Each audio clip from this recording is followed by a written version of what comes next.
নরসিংদী সদর উপজেলার মেহেরপাড়া ইউনিয়ন পরিষদের সাবেক চেয়ারম্যান এবং ইউনিয়ন আওয়ামী লীগের সাধারণ সম্পাদক মাহবুবুল হাসান মাহবুবকে কুপিয়ে হত্যা করেছে দুর্বৃত্তরা।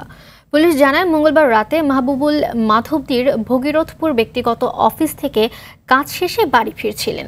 এ সময় তিনি শাহী ঈদগাহের সামনে গেলে আগে থেকে ওত পেতে থাকা দুর্বৃত্তরা তাকে লক্ষ্য করে গুলি ও ককটেল বিস্ফোরণ করে। এরপর তাকে ধারালো অস্ত্র দিয়ে কুপিয়ে জখম করে। এ সময় তাকে বাঁচাতে গিয়ে আহত হন সাইদ হাসান পাপ্পু নামে তার সহযোগী। পরে তাদের উদ্ধার করে নরসিংদী সদর হাসপাতালে নিলে চিকিৎসক মাহবুবকে মৃত ঘোষণা করেন। এদিকে ঝিনাইদহের মহেশপুরে শাহজাহান ফকির নামে এক ব্যক্তিকে গলা কেটে হত্যা করেছে দুর্বৃত্তরা। গেল রাতে উপজেলার রেলের মাঠে এ ঘটনা ঘটে।